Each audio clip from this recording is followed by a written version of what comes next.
नमस्कार, मैं हूं शरद और आप मेरे साथ देख रहे हैं मंत्रिक सनातन पॉडकास्ट। आज हमारे साथ हैं निरंकारी मिशन के ज्ञान प्रचारक श्री मनमोहन कृष्ण जी। और मनमोहन कृष्ण जी का हम बहुत स्वागत करते हैं अपने इस कार्यक्रम में। सर, आपका बड़ा स्वागत हमारे कार्यक्रम में। सर, ये जो कार्यक्रम है हमारा, ये सनातन संस्कृति पर आधारित है और हम इसमें ज्ञान की, परमात्मा की चर्चा करते हैं। इसी पर हमारा सवाल आपसे है कि सबसे पहले तो आप हमें निरंकारी मिशन के विषय में कुछ बताएं और फिर हम अपना आगे आपसे शुरू करेंगे। जी। निरंकारी मिशन का मूल ध्येय जो है वो मानव को मानव से जोड़ना है। और सनातन का मतलब भी जो है वो सनातन का मतलब पुरातन। हाँ। और पुरातन क्या है? निराकार। सबसे पुरातन क्या है? निराकार, परमात्मा। उस निराकार की जानकारी देना, उस निराकार के बारे में लोगों को जोड़ना, उस निराकार के बारे में जिसका कोई आकार नहीं, कोई शक्ल नहीं, कोई सूरत नहीं, कोई और छोर नहीं, जो बेअंत है, असीम है, अपार है, उसकी जानकारी देना।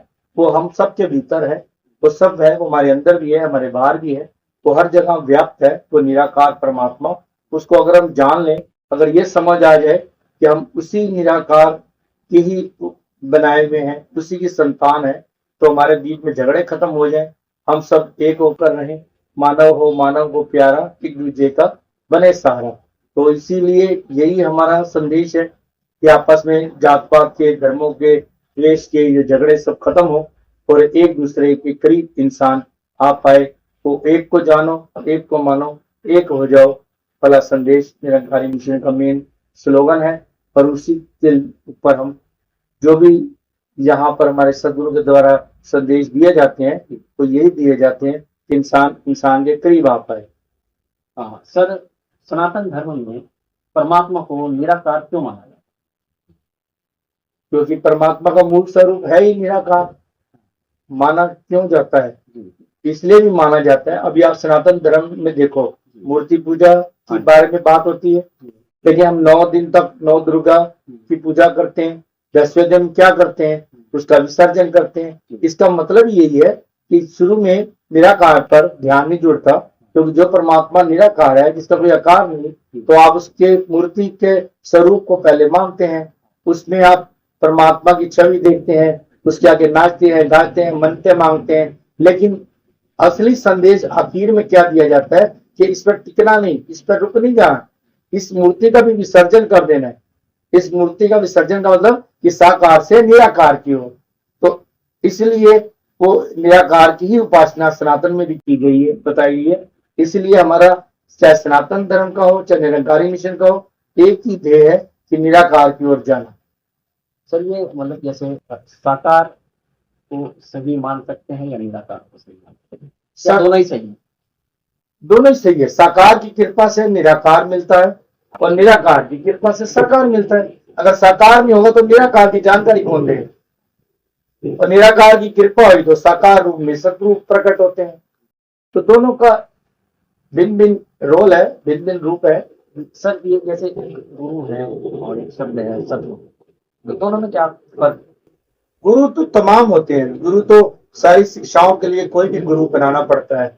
सतगुरु का सत्य, सतगुरु का मतलब सत, गु अंधेरा, रू रोशनी, जो अंधकार से प्रकाश की ओर ले जाए, जो सत्य की रफ्ता करा दे, वो है सतगुरु।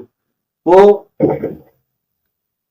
सदगुरु ही कहलाता है जो इस निराकार की जानकारी देता है। बाकी गुरु तो हर विद्या के लिए, कोई पढ़ाई के लिए हमें गुरु चाहिए, कोई स्विमिंग के लिए चाहिए, कोई हॉर्स राइडिंग के लिए चाहिए, तो तमाम दुनिया भर की नॉलेज के लिए गुरु चाहिए। तो गुरु और सदगुरु में यही फर्क है।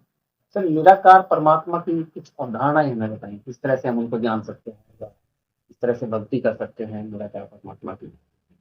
उसकी भक्ति एक ब्रह्म ज्ञान के द्वारा ही प्राप्त होती है, क्योंकि भगवान कृष्ण ने गीता में भी कहा है, नैनम छिलंती शस्त्राणी, नैनम दहती पावका, ना चैनम क्लेदंती आपो, ना शोषती मारुता। मुझे शस्त्र नहीं काट सकता, मुझे अग्नि नहीं जलाती, मुझे पानी नहीं भिगोता, मुझे हवा नहीं उड़ाती। वह निराकार हूँ, अटल हूँ, अविनाशी हूँ। तो वो निराकार का जब ज्ञान होता है तभी उस पर ध्यान टिकता है, नहीं तो उससे पहले यही तो मेन स्रोत है, मेन ध्येय यही है निरंकारी मिशन का कि पहले ब्रह्म ज्ञान की प्राप्ति करो। तो आपको वो निराकार के बारे में जानते समय पढ़ते नहीं है, बुक्स में किताबों में सबको लिखा हुआ है, पर जब गुरु इशारा करता है वो भेद खोलता है। सबको मालूम है कि दूध में घी है, लेकिन दिखाई तो नहीं देता, लेकिन उसकी एक युक्ति है, एक प्रक्रिया है। तो प्रक्रिया क्या है कि दूध को पहले उबालना पड़ेगा, उसको जमाना पड़ेगा, जमन लगाकर दही बनानी पड़ेगी, फिर बिलोना पड़ेगा, मक्खन निकलेगा, मक्खन से घी बनेगा तो होगा, वैसे देखने में नहीं लगेगा घी। तो इसीलिए ये भी एक युक्ति है ब्रह्म ज्ञान की, तभी निराकार के दर्शन होते हैं। तो निराकार परमात्मा की क्या गुण है? यही सब गुण है, ये वो असीम है, वो अपार है, दूसरा कोई और छोर नहीं, वो बेअंत है, वो अविनाशी है, वो अकट्य है, अवेद्य है, अचेत है। स्टार्टिंग में हर कोई व्यक्ति जो है जैसे मतलब भक्ति से या बंदगी से ईश्वर से जुड़ना चाहे और उसको पता नहीं है रास्ता जाना क्यों, तब हम कैसे पहचान करें कि हमें कहाँ जाना है? निराकार परमात्मा को हम कैसे जानें? उसके लिए निशानियां बताई हैं, वो सही गुरु की तलाश करे, सही गुरु के पास जाए, क्योंकि अगर वो गलत जगह चला गया तो भटक जाएगा। आजकल यही हो रहा है, धर्म के नाम पे शोषण हो रहा है। लोग निराकार के परमात्मा के दर्शन कराने के नाम पर भिन्न भिन्न प्रकार के मंत्र जंत्र लोगों को उलझा रहे हैं, बेवकूफ बना रहे हैं, और वो शोषण हो रहा है इंसान का।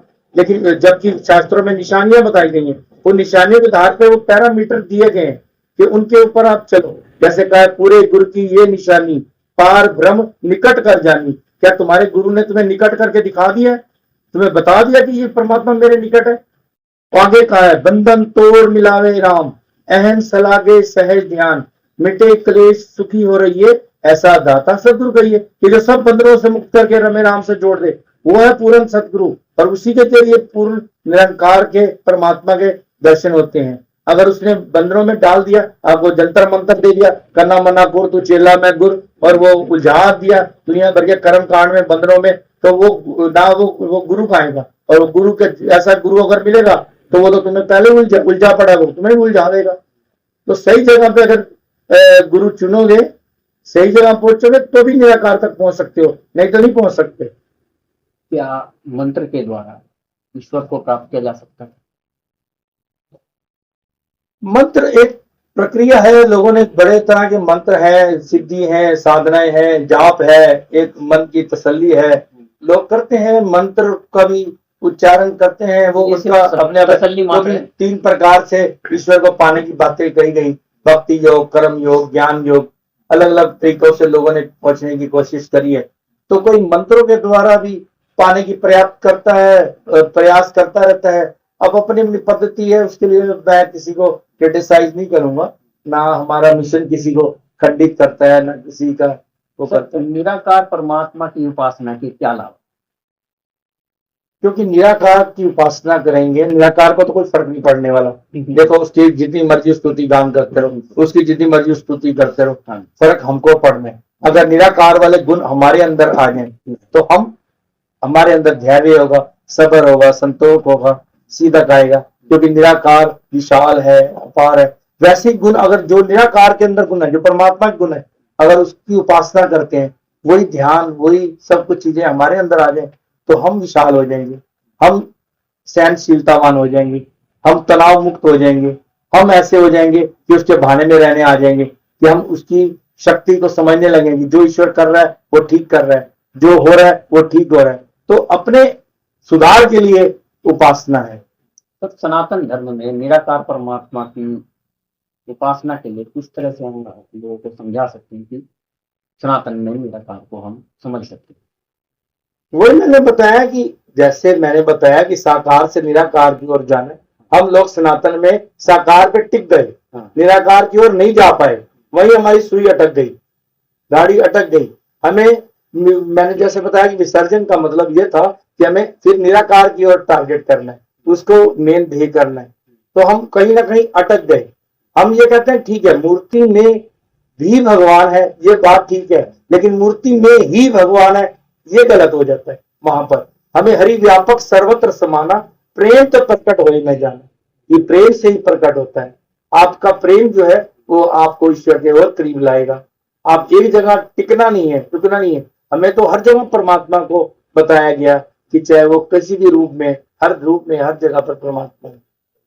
निराकार परमात्मा की उपासना में मंत्रों की क्या भूमिका होती है?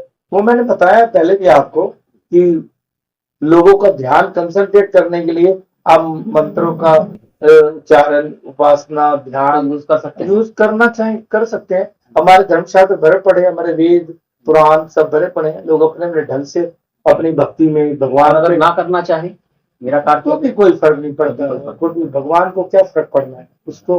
वो इतना विशाल है, इतनी मार आकाश गंगाओं, इतना तुम देखो, इतना विस्तार, इतना विस्तार, नेति नेति कह गया। कहते हैं जब श्री गुरु ग्रंथ साहब की रचना हो रही थी तो गुरु अर्जन देव जो गुरु ग्रंथ साहब लिखवा रहे थे, 8 पैर तक इसमें इतना खो गए कि वो बेअंत बेअंत बेअंत बेअंत ही बोलते रहे। इतना इसका कोई अपार ही नहीं, अथाह है उसका, इतना बड़ा बेअंत है जिसका कोई अंत ही नहीं है। तो फिर वो लिखने वाले सोचे कहाँ तक लिखे, फिर 8 बार उन्होंने बेअंत बेअंत करके छोड़ दिया। तो ये तो इतनी विशाल है, इतना विशाल है कि हम कहीं भी नहीं टिकते। सर जैसे ब्रह्मा विष्णु महेश, क्या ये भी निराकार नहीं है या क्या? ब्रह्मा विष्णु महेश निराकार के अधीन ही है जो कुछ भी है। भगवान कृष्ण ने गीता में कहा है कि हे अर्जुन, जो लोग देवी देवताओं से मांगते हैं वो मुझसे भूल कर मांगते हैं, देने वाला मैं हूं, उससे मांगो। तो हमारा मेन टारगेट यही है कि हम डायरेक्ट ईश्वर के साथ जुड़े। अरे सीधा मांगो ना, तुम राजा के पास जा रहे हो वो भी उससे मांग के दे रहा है, तो सुनिए ना बादशाह पर वाली कहानी कि उसके पास मांग नहीं है, वो खुदा से मांग रहा था। उसने अरे तू क्या, उन्हें ये मैं उससे मांग के तुझे दे रहा हूं, मैंने कहा तो सीधा नहीं मांग लूंगा। तो इसलिए वो सब इसी के अधीन है। निराकार परमात्मा से ऊपर कोई नहीं। इन सब की ड्यूटियां बांटी हुई परमात्मा ने, और कुछ नहीं। फिर एक सवाल हो रहा है आपसे कि निराकार परमात्मा की अवधारणा में हमें मृत्यु के बारे में क्या सिखाती है निराकार परमात्मा? मृत्यु का भय मिट जाता है। जो मृत्यु का भय है, पुनरपि जमनम पुनरपि मरणम, कि जब बार बार जमना बार बार मरना, वो सब खत्म हो जाता है। जब मोक्ष की प्राप्ति हो जाती है तो समझ आ जाता है मुझे ये मानव जीवन मिला इस परमात्मा की भक्ति के लिए, इसको जानने के लिए। बार बार आदमी जन्म रहा, 84 लाख भ्रमते भ्रमते मानस देह में आवे है तो चेतन हो गए। जब चेतन हुए हैं तो पाप उनको समझे, अपने निज स्वरूप को जाने, जान ले गया तो मुक्त हो जाए, नहीं तो फिर 84 में चला जाए। तो यही अवधारणा है कि हम एक जन्म मृत्यु का जो भय है, जो चक्र है, ये टूट जाता है। उसको समझ आ जाती है कि मेरे को इस ईश्वर की भक्ति के लिए, हम आगे इंसान जो और धंधों में लग गया और चक्रों में पड़ गया, वो माया में उलझ कर रह गया। माया इतनी रंगीन नहीं है, लेकिन ठीक है हम कहते हैं कि माया भी जरूरी है, पैसा भी जरूरी है, परिवार भी पालना है, गृहस्थी चलाना है, सब कुछ करना है, लेकिन साथ में इस परमात्मा का भी ध्यान करना है जिसलिए ये जीवन मिला, जिसने ये तन दिया, ये धन दिया, ये मन, सब कुछ दिया, उसकी ध्यान नहीं, उसकी तरफ ध्यान नहीं है। दिन रात हम उलझे पड़े हैं माया।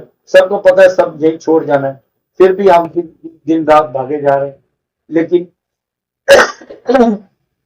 एक बैलेंस लाइफ होनी चाहिए, संतुलन होना चाहिए कि आप कारवल दिल यारवल, ठीक, आपका दिल आपका दिमाग परमात्मा की तरफ है, आप काम भी करो, कृत्य भी करो, जीवन ग्रस्त। सवाल है इनका कि क्या मृत्यु के डर से मनुष्य ईश्वर की तरफ चल रहा है, परमात्मा की तरफ चल रहा है? हाँ यही हो रहा है। अभी मृत्यु के देवता भगवान शंकर को कहा जाता है, सबसे ज्यादा भगवान शंकर की पूजा क्यों होती है? शिव जी की पूजा, क्योंकि हर इंसान मृत्यु से डरता है। ब्रह्मा जी की पूजा कौन कर रहा है? एक मंदिर है पुष्कर में, है ब्रह्मा जी की, क्योंकि उसने उत्पत्ति कर दी, छुट्टी मिल जाए। तो विष्णु भगवान है तो संचालक है, उनकी पूजा उनको कहा जाता है संचालक है। और यदि सबसे ज्यादा शिव जी भगवान को मानते हैं लोग, क्योंकि लोगों को मृत्यु का भय, हर कोई डर रहा है। तो ये तो है, जैसे ही हम ईश्वर की तरफ जाते हैं। हाँ, इंसान डरता है तो जाता है, नहीं तो तभी तो बोला गया है दुख में सिमरन सब करें, सुख में करे ना कोई।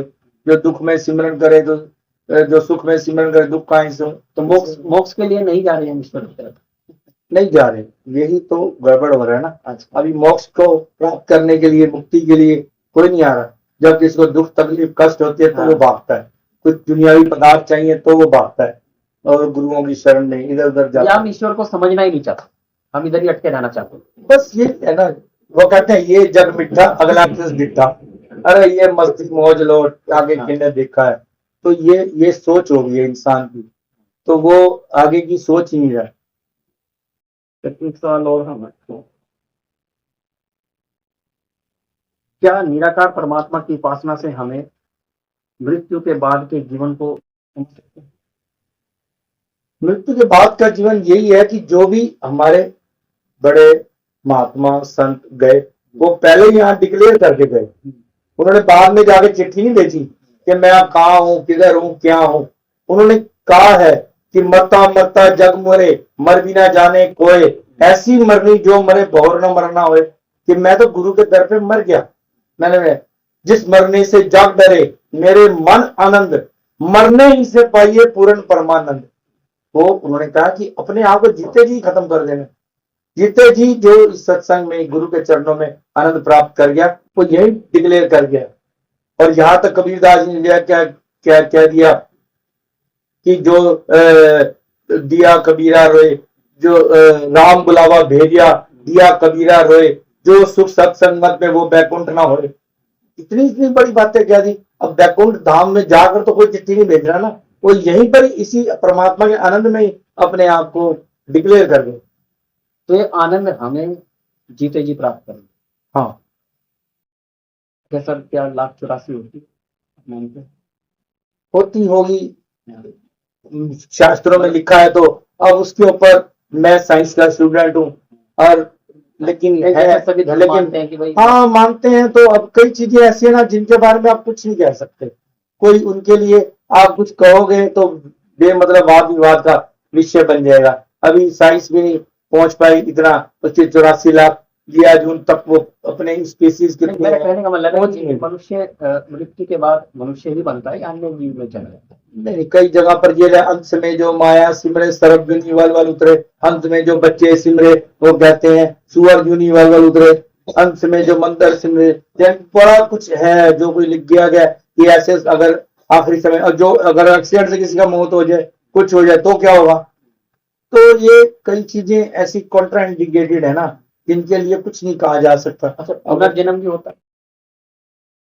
बहुत सारे ऐसे प्रूफ हमें मिलते हैं पुनर्जन्म के, कि कई बच्चे अब पेपरों पे उसमें सब कुछ आता रहता है कि वहां बच्चा जन्मा होने का, मेरे वो माता पिता हैं, वहां लेके चलो, वहां लेके चलो। तो पुनर्जन्म को तो साइंस भी देखती है, और हम भी देखते हैं, प्रैक्टिकली भी देखते हैं। तो होते ही है पुनर्जन्म में। मैं कहने का मतलब ये है कि क्या हम मान सकते हैं कि मनुष्य मृत्यु के उपरांत फिर मनुष्य ही बनता है? संभव है, संभव है कि वो मनुष्य बने या कहाँ जाए, या मुक्ति प्राप्त करे या क्या जाए। ये बड़े ऐसे विषय हैं जिनके ऊपर कुछ कहना जल्दबाजी होगी, क्योंकि इसके लिए तो बहुत क्लैरिटी नहीं है। हो भी सकता है, नहीं भी हो सकता। सर भजन क्या है? जैसे हम भजन करते हैं, महात्मा भजन करते हैं, भजन क्या है? भजन का मतलब यही है कि अपने जीवन को तनाव मुक्त करने के लिए, टेंशन रही है, सुर्त जोड़ने के लिए। कहते ना सुर्त धुन चेला, कि जैसे सुर्त महात्मा की तरफ जुड़ जाए, कंसंट्रेट हो, उसका तनाव रहित हो जाए। भजन से, भक्ति से, संगीत एक ऐसा माध्यम है जो हमें ईश्वर तक पहुंचने में, जानने तक हमारी मदद करता है। हमारा कंसंट्रेशन बनता है, हमें उससे एक राहत मिलती है, हमें सुकून मिलता है। ये भजन का यही फायदा है कि वो हमें ईश्वर की ओर करीब लाता है। सर भजन चलते फिरते करना चाहिए या फिर कैसे भी किया जाए, जैसे जिसको सुविधा हो, जैसे जिसको अच्छा लगे वो वैसे भजन करे। इसमें कोई ऐसा बंधन नहीं है कि उसमें ऐसे करना है या वैसे करना है। सत्संग में भजन होते हैं, और मर्यादित ढंग से भी भजन हम लोग सत्संग में करते हैं, कीर्तन होते हैं। हर कोई अपने अपने ढंग से ईश्वर को प्रति भजन करता है। किसी को चलते फिरते अच्छा लगता है। चैतन्य महाप्रभु थे, वो चलते चलते भजन करते थे, ढोलक इतनी बड़ी नाचते गाते करते थे। तो वो मीराबाई भी चलते फिरते करती थी, मैं तो सांवरे की रंगराज। तो इसके ऊपर कोई हार्ड एंड फास्ट रूल नहीं है, कैसे करना चाहिए। सर वो कौन सी स्थिति है जब हमें ज्ञान प्राप्त हो सकता जब इंसान का मन पूरा ईश्वर को प्राप्त करने के ठुक जाए, जिज्ञासा उत्पन्न हो मन में, जब उसके अंदर खुद से भाव उठे कि मेरे को ईश्वर को प्राप्त करना है, मेरे को परमात्मा को जानना है। हमारे यहाँ भी कोई ऐसे पहली बार में आता है तो हम उसको पहले कहते हैं कि पहले 4-5 बार सत्संग करो, पहले आप समझो, मिशन को समझो, निरंकारी समझो, आपको पता लगे सिस्टम का सारा, फिर हम उसको ब्रह्म ज्ञान देते हैं। क्योंकि कोई ज्यादा उत्सुक होता है तो ऐसा कोई बहुत हार्ड एंड फास्ट भी नहीं है तो उसको नहीं दे पाते, लेकिन उसके मन में देखते हैं उसकी तीव्र जिज्ञासा कितनी है, उसकी बेचैनी क्या है, वो ईश्वर को पाने के लिए तड़फन कितनी है। तो ये तड़प होनी चाहिए प्रार्थना को पाने की। सर मैं फिर सनातन की तरफ आऊंगा कि पाश्चात्य संस्कृति के पीछे हम लग रहे हैं, लगे जा रहे हैं, ये कितना सही? बस ये तो देखो, इसके लिए कुछ नहीं कहा जा सकता, वो तो विनाश हो रहा है और हमारी पीढ़ियां बिगड़ रही हैं। हम लोग बड़ों की कदर नहीं कर पा रहे, सम्मान नहीं कर पा रहे, क्योंकि वहां पर भी ऐसी ज्वाइंट फैमिली का स्ट्रक्चर खत्म है, यहाँ पर भी वही होता जा रहा है। पहले लोग दुख सुख में माँ बाप से डिस्कस कर लेते थे, भाई भाई आपस में डिस्कस कर लेते थे, बंदे का तनाव कम हो जाता था, आपस में सब प्यार से रहते थे। और पश्चिम संस्कृति यही है कि बच्चे की शादी और उसको अलग कर दो, उसको अलग घर ले दो, और हमारे यहाँ भी यही सब कुछ हो रहा है। ज्वाइंट फैमिली में लोग रहना नहीं चाहते, लोगों के खर्चे कहो या कुछ अपनी अपनी रिक्वायरमेंट कहो या बुजुर्गों का सम्मान की प्रॉब्लम आ रही है, तो सब उसी का नतीजा हो रहा है जो यहाँ पर भी हो रहा है। और क्या हो रहा है, इस मानसिकता लिए तो हमारी चेंज हो गई कि हमें नहीं रहना बड़े बड़ों के हाँ साथ। बस वही है, तो ये पश्चिम संस्कृति का ही तो प्रभाव है और क्या है। जी। तो क्या ईश्वर को प्राप्त करना गूढ़ रहस्य है या आसानी से प्राप्त कर सकते? अगर सही गुरु मिल जाए तो बहुत आसान है, अगर उलझाने वाला मिल जाए तो दुनिया भर के भी तंत्र मंत्र जाप साधनाएं और दुनिया भर का वो सब अड़ंगा है कि वो रास्ते पे रास्ते दिखाता जाता है। मंजिल पे पहुंचाने वाला गुरु केवल सदगुरु होता है जो मंजिल पे पहुंचा सकता है, पहुंचाता है और ये कहता है ये तेरा परमात्मा तेरे पास खड़ा है, अब तेरी यात्राएं खत्म हो गई, तुम्हें बहुत कुछ घूम लियो, नहीं तो घूमते रहो, 4 धाम की यात्रा भी करो, 68 तीर्थ नहाए के, जितना मर्जी फिर वो सब कुछ करता रहो, ढूंढते रहो, लेकिन काहे रे बन खोजन जाई, सर्वनिवासी सदा लेपा तो ये संग समाई। जो इतना करीब है, इतना पास है, उसके लिए इतना टिपिकल क्यों होना। तो अगर जब तक नहीं सही गुरु मिलता तभी तक ही वो धक्के है, तभी तक ही वो उसके वो है। ठीक है, दुनिया देखनी चाहिए, यात्राएं करो, घूमो फिरो, लेकिन ईश्वर के निमित्त होकर परेशान होना वो ठीक नहीं। तो ईश्वर बाहर है या इसी शरीर के अंदर? ईश्वर हर जगह है, तो वो अंदर भी है, वो बाहर भी, सब जगह है, हर जगह। सब जगह है। हम जहाँ भी इसको देखना चाहते हैं, वो कौन कहता है कि कण कण में ईश्वर है, भगवान। बिल्कुल ठीक है, कण कण में है, हरि व्यापक जब सर्वत्र समान, तो सब जगह है। यशोदा को दिखा दिया था बाल कृष्ण ने, मुंह में दिखा दिया था, तो मुंह खोल, तुझे रोटी खाई नहीं खाई, आ करा खोल, वही ब्रह्मांड दिखा दी।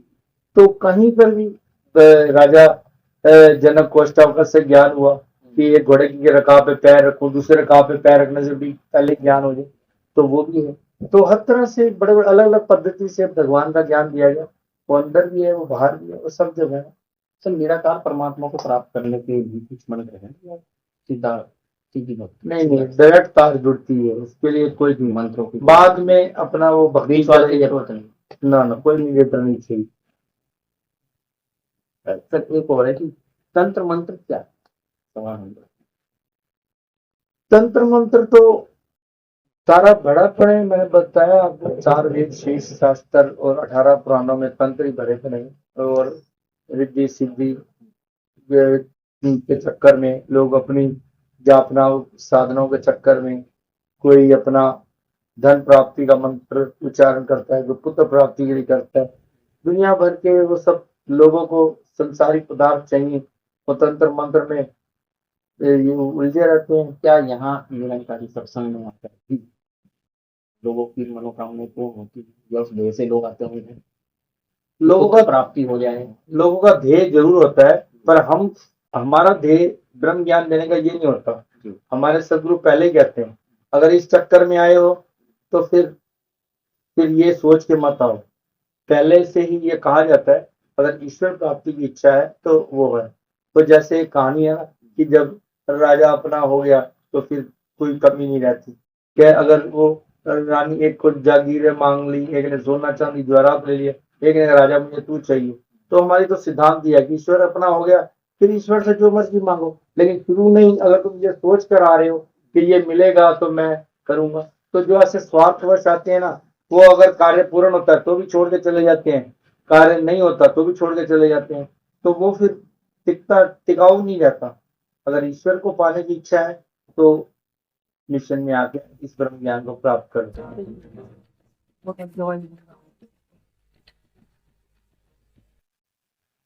सर क्या बुरी नजरें भी होती हैं? दुनिया वाले मानते हैं पर हम नहीं मानते। लोगों ने तो ट्रकों के ऊपर भी लिखा बुरी नजर वाले तेरा मुंह काला, पर हम नहीं मानते। हम तो कहते हैं इस ईश्वर की नजर सीधी रहनी चाहिए, दुनिया में कोई नजर नहीं लगती।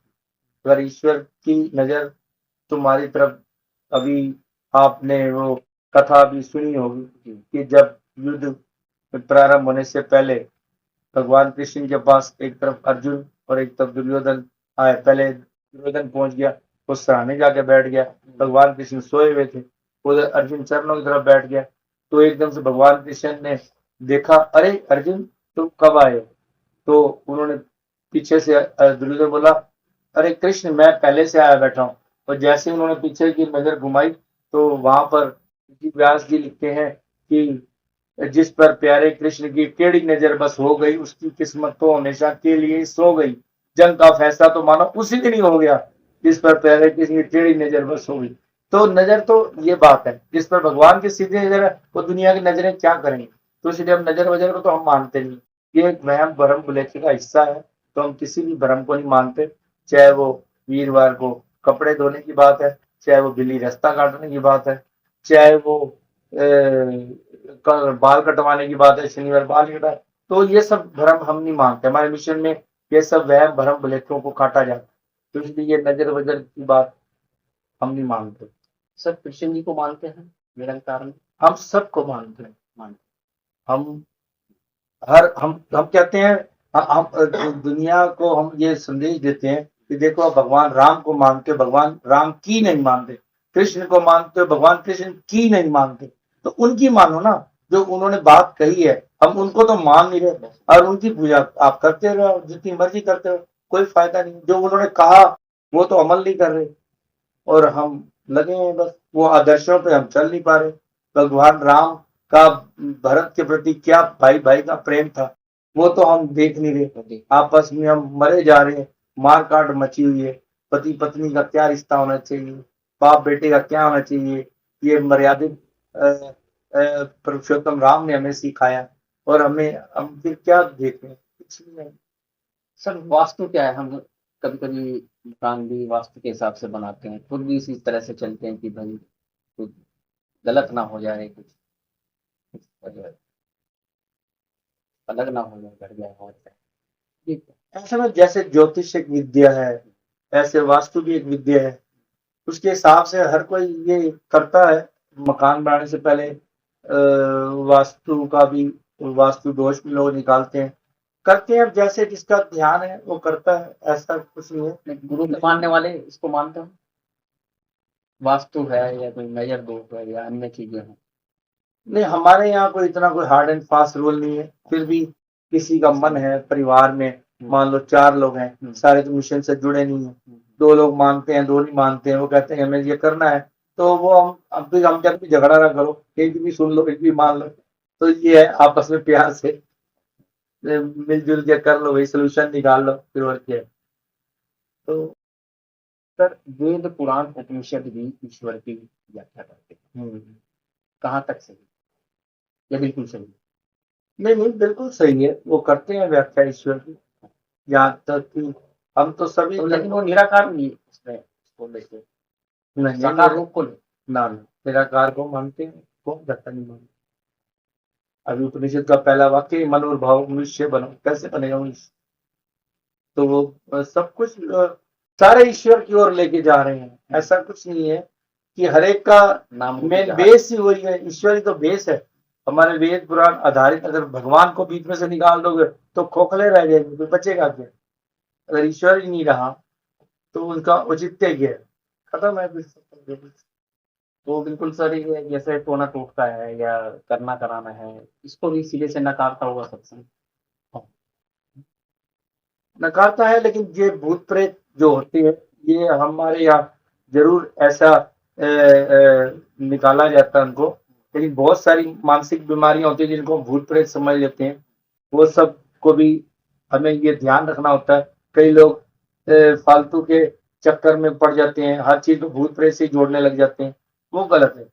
भूत प्रेत, ओपरी हवाएं, ये सब होते हैं जो निरंकारी मिशन में आने के बाद उनको निकाला जाता है, उनको भी मुक्ति कराई जाती है, उनको भी मोक्ष दिया जाता है। और लेकिन ये है कि हर केस तो भूत प्रेत ही है, वो गलत है। क्योंकि 80%, 70-80% जो प्रॉब्लम्स मानसिक होती हैं, साइकोलॉजिकली होती हैं, 10-20% भूतों की प्रॉब्लम होती है। तो उसमें हमें ये जज करना पड़ता है कि ये वास्तव में इसको साइकिक है, ये बंदा साइकोलॉजिकल प्रॉब्लम है, तो इसको फिर साइकेट्रिस्ट के पास भेजते हैं। अगर भूत प्रेत है तो वो बोल पड़ता है, वो खुद ही आते हैं, वो कहते हैं मुझे मुक्ति चाहिए, मुझे मोक्ष चाहिए, तो उसको मुक्ति दे दी, जब वो छोड़ के चला जाता है उसको। तो नकारात्मक और सकारात्मक ऊर्जा होती है, हाँ, सब होते हैं, तो यहाँ उसका निवारण हो जाता है। हो जाता 100% होता। तो ऐसा कोई वाक्य जो आपके पास आया हो और आपने उसको। नहीं, बहुत वाक्य। अभी मंगलवार को जब ब्रह्म ज्ञान कृपा की होती है सदगुरु के द्वारा जी, तो वहीं बैठे बैठे आप कभी आओ, देखो वहां पर सीन, कितने लोग भूत प्रेत से ग्रसित आते हैं, तो उनको उसको ठीक उनको हो जाते हैं उनका बिल्कुल? मैं उपचार करता हूँ, उनको करते हैं, उनको निकालते हैं, करते हैं, बिल्कुल ठीक होके जाते हैं जब। यदि किसी के घर में ये समस्या हो, घर में कुछ इस तरह की बाधाएं हो, तो आप जाकर के उसको ठीक कर। हाँ, जाके भी करता है, तो इसमें कितना समय लगता है? क्या 2 बार में हो जाता है या ज्यादा? नहीं, कई बार तो पहली बार में ही हो जाता है, कई बार 2 बार में होता है, 4 बार में होता है, कई बार बहुत मुश्किलें भी आती हैं। ऐसा भी नहीं कि एक ही बार में सारा सोल्यूशन निकल जाता है, कई बार कई कई बार जाना पड़ता है। लेकिन वो देखना पड़ता है, सिंपल कई भूत होते हैं निकल जाते हैं, कई जिन होते हैं बड़े टिपिकल होते हैं, बहुत मुश्किल जाते हैं। तो वो कितना आइडियल है, क्या है, ये भी उस केस टू केस वेरीज करता है। सर, क्या सत्संग में जाने से हमारे सुख सुविधाओं और ऐश्वर्य में। मैंने पहले कहा ना कि हो जाती है, वो अलग बात है, लेकिन इसको सत्संग से, अज्ञान से जोड़ते नहीं। कुछ लोग तो यही सोचकर आते हैं सत्संग। आते हैं, वो उनकी अपनी मंशा है, उनकी अपनी इच्छा है, लेकिन हमारे सदगुरु की तरफ से ऐसा नहीं कहा जाता कि आप ये सोचकर सत्संग से जुड़ो कि ये जुड़ेंगे तो आपको ये सब वृद्धि होगी, रोजगार उसमें मिलेगा। हाँ, उसमें हो भी सकता है, नहीं हो सकता है। तो फिर उसमें अगर यही सोच के आना है तो फिर बंदा नेगेटिव पॉजिटिव दोनों तरह के होते हैं ना। 10 लोग आएंगे, 4 के काम होंगे, 2-4 के नहीं भी होंगे, तो ये सब तो रहेगा ना। ये कोई ऐसा नहीं कहा जा सकता 100% ही ये सब होगा, तो फिर तो संभालना ही भारी पड़ जाएगा। तो क्या कारण है कि हम सत्संग को सांसारिक दृष्टि से ये तो कारण सोच का कारण है, क्योंकि माया कारण है, दुनियावी पदार्थों की हमें इतनी नीड है, इतनी इच्छा है, हर बंदे को सब कुछ चाहिए। अब कभी किसी को मुकम्मिल जहां नहीं मिलता, कभी जमीन और आसमान नहीं मिलता, तो ये तो है ही कि किसी के पास धन है तो औलाद नहीं है, औलाद है तो वो निकम्मी है, वो औलाद कहना नहीं मानती, पर कारोबार है तो उसमें बरकत नहीं है, पैसा आके भी नहीं टिक रहा, घर वाली परेशान है, बीमार है, माँ बाप दुखी हैं, हर बंदे के साथ कुछ ना कुछ लगा हुआ है, तो इसलिए कोई ना कोई मकसद तो उसके दिमाग में चलता ही रहता है।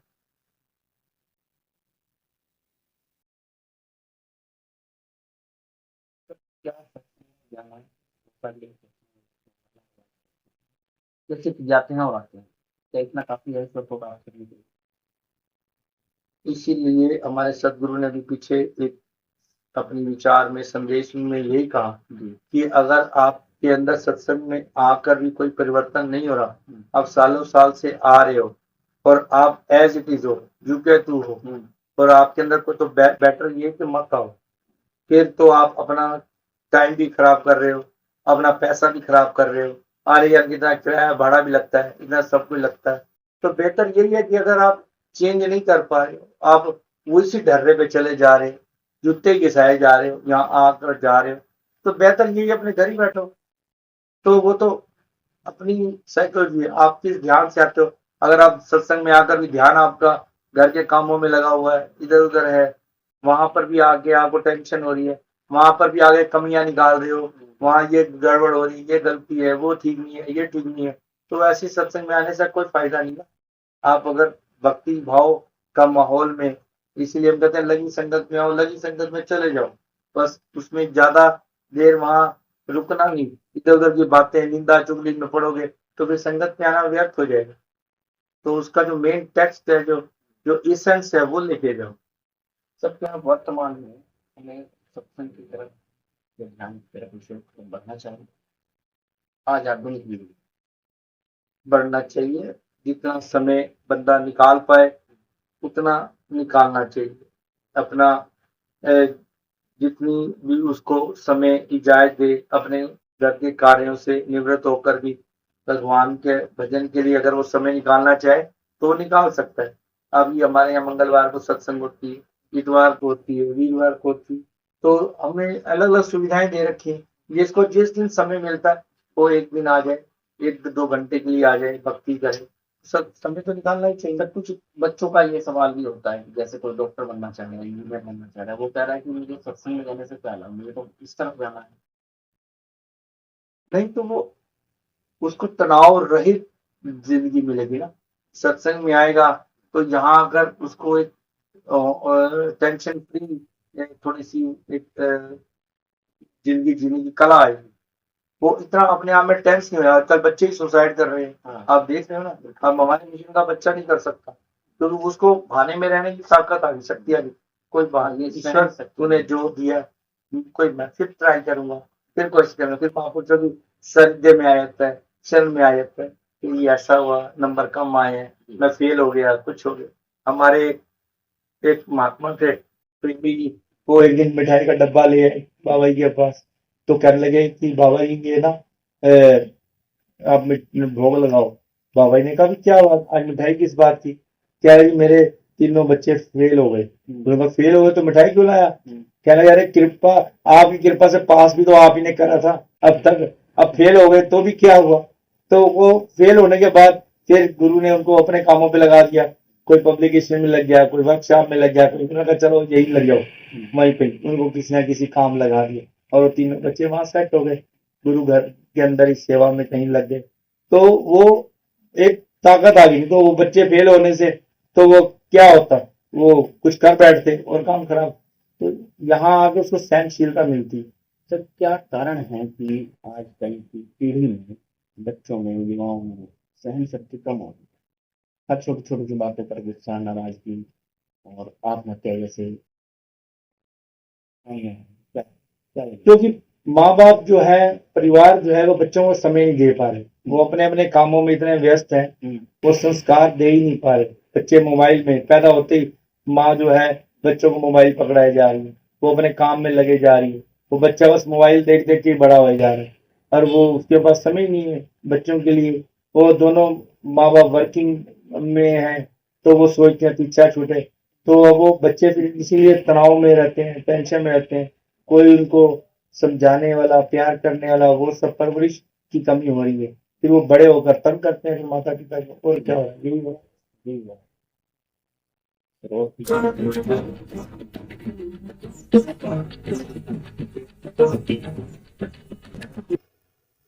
सत्संग में क्यों आना? पीस ऑफ माइंड के लिए, मन की शांति के लिए।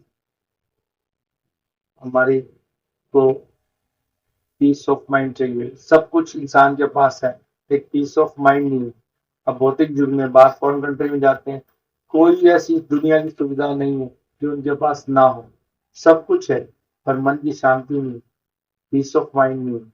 और वो जब ईश्वर के लिए या फिर संसारिक झंझटों से बचने के लिए? संसारिक झंझट तो जरूरी है, संसारिक झंझटों से बचेगा ना। जब ईश्वर की तरफ जाएगा तो संसारिक झंझट अपने आप निपट जाएंगे, खत्म हो जाएंगे। जब ईश्वर की तरफ ध्यान लगाएगा, उसके हुक्म में रहना आ जाएगा, तो फिर अपने आप उसको ये भी सबक, सहनशीलता और संतोष, जब आवे संतोष धन सब धन धूल समान, तो उसको ये अपने आप आ जाएगा। सर ईश्वर को भीतर तक ढूंढने के लिए अगर हमने इसको अपने आप में खोजना है, क्या विधि?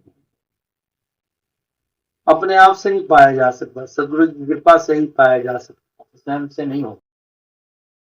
स्वयं से तो फिर मैंने बताया 3 प्रकार के हैं वो, लेकिन वो फिर बहुत लंबी प्रक्रिया है। अब सदगुरु एक इशारा दे देता है जी, वो जाते कहते हैं ना, भगवान राम जब जा रहे थे वनवास, गुरु शिष्य ने कहा तो कहने लगे मेरे पास समय नहीं है, तो कहने लगे हे राम, फूल को मसलने में देर लगती है, भगवान को पाने में इतनी नहीं लगती। अक्सर हम सुनते हैं, तो वो ईश्वर को पाने में देरी नहीं है, बस सच्चा गुरु सही इशारा चाहिए।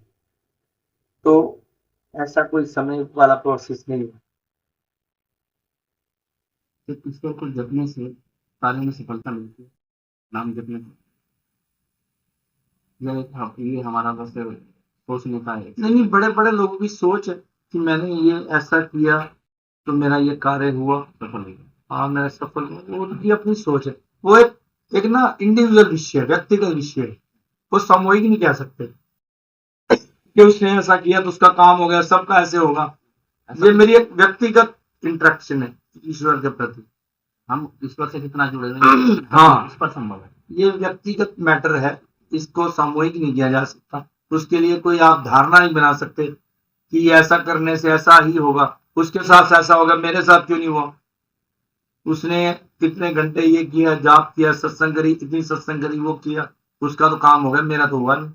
ऐसा आप वो नहीं कर सकते। तो ईश्वर एक है या नहीं है? इस तो संसार से तारने वाला ईश्वर एक ही है, ईश्वर एक ही है, एक ही। तो उसी को हर धर्म, चाहे हिंदू है, चाहे मुसलमान है, चाहे सिख है, ईसाई है, भिन्न भिन्न अलग नामों से कहा है कि एक राम दशरथ का बेटा, एक राम। हाँ वो सब देखो, एक राम दशरथ का बेटा वो तो शारीरिक हो गया। हाँ। एक राम घट में लेटा हुआ भी एक ही, एक राम सागल प्रसारा भी उसी राम, 3 तो एक उसी राम की ओर है ना। एक राम है सबसे न्यारा, वो भी सबसे न्यारा ये। तो 3 राम तो एक ईश्वर के बारे में हो गए ना, एक ही तो बात। हाँ, सबसे न्यारा, सगल प्रसारा, सब एक ही की स्तुति है। कुछ जगहों पर चौथा लोक दिया है, चौथा लोक क्या? लोक में ईश्वर रहते हैं। नहीं कुछ, हम तो कहे हर जगह रहता है, तो चौथा लोक हम मानते ही नहीं। और 3 लोक निवासी तो ये शंकर जी ईश्वर है बहुत, मैं कह रहा हूँ ये सब ईश्वर के अधीन है जी। ब्रह्मा विष्णु महेश भगवान, ये सब ईश्वर धारणा बनी हुई है। लोग जैसे लोगों का मत है, जैसे विश्वास है, वो अपने करते हैं। तो आप लोगों के लिए क्या है, जैसे हमारे लक्ष्य को क्या संदेश देना चाहिए? क्या संदेश है कि हम सब ईश्वर की संतान है, हम सबको ईश्वर को जानकर समझकर भक्ति करनी चाहिए। एक ईश्वर है, हम आपस में लड़ना नहीं चाहिए, आपस में जातियों के झगड़े, धर्मों के झगड़े, भाषाओं के, बोलियों के झगड़े, पहरावे के झगड़े, ऊंच नीच के झगड़े, अमीर गरीब के झगड़े, इन सबको समाप्त करके हमारा जो निरंकारी मिशन का सलाह समागम होता है, वहां पर लाखों लोग आते हैं, एक जगह ईश्वर की बैठ के एक जगह पूजा भक्ति करते हैं। हम लोग वहां पर आप देखिए भिन्न भिन्न पहरावे के लोग, कई केरला से, तमिलनाडु से, असम से, पंजाब से, हरियाणा से, कोई धोती पहनता है, कोई टोपी पहनता है, कोई किसी तरह का कोई झगड़ा नहीं, किसी तरह की वेशभूषा को झगड़ा नहीं। हर भाषाएं, हर बोलियां बोली जाती, प्यार की भाषा का नाम दिया जाता है। तो इसलिए हमारा यही संदेश है कि सब प्यार से रहे, एकजुट रहे, मिलजुल कर रहे। यही हमारा देश की तरक्की भी उसी में संभव है। यही हमारी सरकार भी यही चाहती है कि हम जातियों में ना बटें, हम जगह जगह धर्मों में ना बटें, हम एक तरफ चलेंगे तो हमारा विकास संभव है। सबका साथ, सबका विकास, सबका विश्वास, तो ये सब नीति हमारे मिशन में भी है कि हम चाहते हैं कि सबका कल्याण हो, और बहुत सारी मिशन की योजनाएं ऐसी चल रही हैं। अभी हमने बहुत बड़ा हॉस्पिटल का एक निर्माण किया, 600 बेड, जिसमें 10% कोटा हमने बिल्कुल फ्री ऑफ कॉस्ट रखा है। 25% लोगों की ओपीडी, बहुत मिनिमल कॉस्ट के ऊपर वो हॉस्पिटल का निर्माण अभी सर निरंकारी हेल्थ सिटी का उद्घाटन हुआ 23 फरवरी को दिल्ली में, बुराड़ी चौक के पास निरंकारी संतोष सरोवर के बगल में, और वो सब की है। इसके अलावा मिशन की बहुत सारी योजनाएं चल रही हैं, चाहे ब्लड डोनेशन है, हम Guinness book of world record में नंबर 1 संस्था है, सबसे ज्यादा ब्लड डोनेट करने वाले।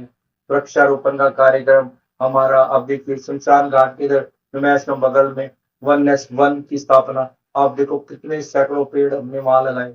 अभी 23-22 फरवरी को हमने स्वच्छ जल स्वच्छ मन मिशन के तहत यहाँ मानव मऊ छठ पूजा घाट पे हमने बहुत सारा स्वच्छता अभियान चलाया। कितना गंदा मैला कूड़ा हमने वहां से ट्रालियों में भर भर के वहां से लेके गए। पूरे हमारे सहारनपुर नहीं, पूरे ऑल ओवर वर्ल्ड में हमने सारे जलाशयों को साफ किया और वो सब किया। और हर तरह से मिशन सिलाई के अंदर चल रहे हैं, स्कूल बहुत चल रहे हैं, कॉलेज बहुत चल रहे हैं, स्कॉलरशिप बच्चों को दे रहे हैं। तो मिशन का ये जो पैसा इकट्ठा होता है वो सब इन सामाजिक कार्यों में लग रहा है, जब पुण्य कार्यों में लग रहा है। तो ऐसा नहीं है कि हम कोई पैसा इकट्ठा करके कहीं भी जा रहे हैं, वो जहाँ पर उसका एक हिस्सा है जो भवन निर्माण पे लगता है, उसके अलावा सब जन कल्याण कार्यों में लग रहा है। हमारे यहाँ इतनी होड़ मचती है ब्लड डोनेशन के टाइम में, जब लोगों को समझाना पड़ता है कि कैपेसिटी नहीं है तो लेने की, जब और जगह जाओ तो लोग ब्लड नहीं देते। हमारे यहाँ एक दूसरे के प्रति इतना वो है। तो ये सब पुण्य कार्य, परमार्थ के कार्य, ये सब सामाजिक कार्य मिशन कर रहा है, ये जिसकी वजह से। तो क्या जैसे निरंकारी मिशन सहारनपुर में कार्य कर रहा है, वैसे पूरी दुनिया में कर रहा है? पूरी दुनिया में, सहारनपुर एक बहुत छोटा सा पार्ट, पूरी दुनिया में हर सेंटर पे, हर जगह पे होते हैं इसी तरह से व्यवस्थाएं की जाए। सब जगह। पूरा प्रॉपर मैनेजमेंट बना हुआ, वहाँ के पूरे इंचार्ज हैं, जो भी उनके तहत बॉडी है काम करने वाली, पूरी ड्यूटियां सौंपी जाती है उनको। पूरा जनरल बॉडी होती है हमारी सालाना, उसमें सब गाइडेंस दी जाती है, जूम पे मीटिंग के द्वारा उनको समझाया जाता है, सब कुछ उनको प्रॉपर गाइडेंस मिलती रहती है, उसके आधार पर वो सब करते हैं एक बुनियादी ढंग से। तो हमें बताएं कि शुरुआत कैसे हुई, कहाँ से हुई? हाँ, निरंकारी मिशन का प्रारंभ मानते हैं सन 1929 से पेशावर, जो पाकिस्तान में है, वहां से ये बाबा बूटा सिंह जी के द्वारा ये उनको ब्रह्म ज्ञान प्राप्त हुआ, भाई कान के द्वारा उनको प्राप्त हुआ। उनके जो पहले गुरसिक थे वो योग ध्यान जी थे, जिनको पहला ब्रह्म ज्ञान दिया। तो उसके बाद ये ज्ञान को उन्होंने फैलाया। उनको ये कहा गया कि ये ज्ञान आगे बांटोगे तो दुनिया तुम्हारी वैरी हो जाएगी, दुश्मन हो जाएगी। पर उन्होंने कहा मेरे को डर नहीं है, मेरे को अपनी मौत का डर नहीं है। तो वो डरे नहीं।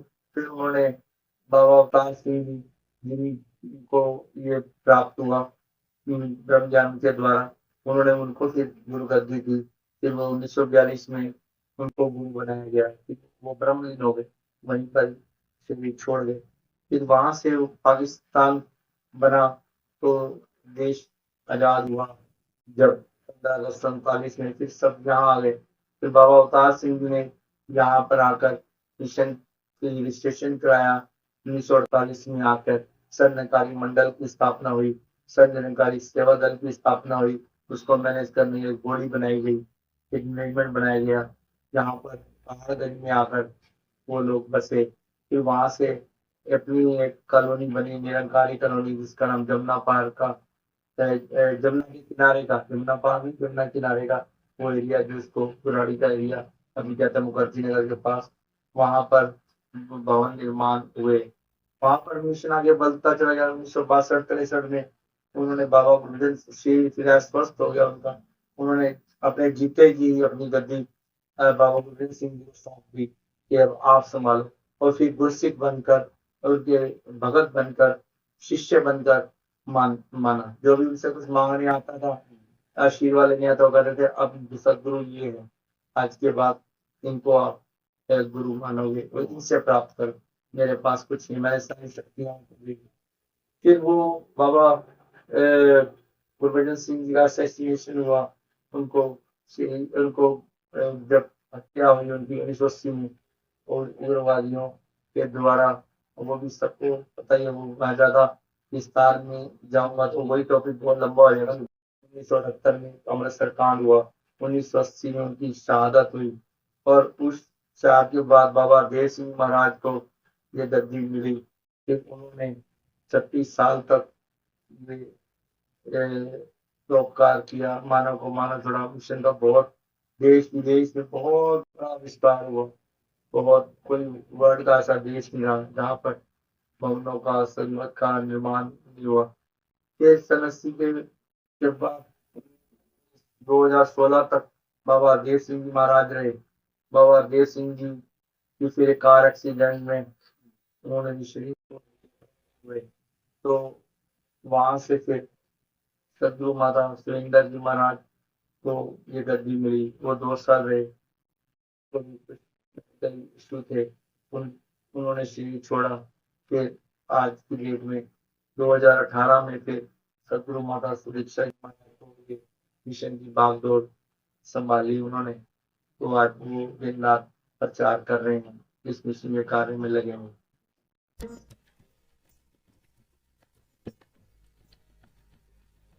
यहाँ हम कुछ रैपिड फायर सुनाते करेंगे जिसमें आपने ठीक निरंकारी मिशन की स्थापना करी। 1929 और निरंकारी मिशन के संस्थापक कौन? बूटा सिंह जी। सनातन धर्म का क्या अर्थ? सनातन धर्म तो सबका सनातन पुरातन धर्म है, बेसिक मूल जहां से शुरुआत मानते हैं। सनातन का मतलब मैंने बताया पुरातन। निरंकारी मिशन का उद्देश्य क्या? मानव को मानव से जोड़ना। तो सनातन धर्म में कितने वेद? 4 वेद। निरंकारी मिशन में किस प्रकार की पूजा पद्धति? निराकार। निरंकारी मिशन के अनुयायी क्या करते? सेवा, सिमरन, सत्संग। सनातन धर्म में आत्मा की अवधारणा क्या है? शाश्वत निरंकारी मिशन का संदेश क्या है? एक को जानो, एक को मानो, एक हो जाओ। तो आपने देखा, ये थे हमारे साथ मनमोहन जी निरंकारी मिशन से, और मिलेंगे आपसे फिर एक नए कार्यक्रम में। तब तक के लिए दीजिए हमें इजाजत। नमस्कार।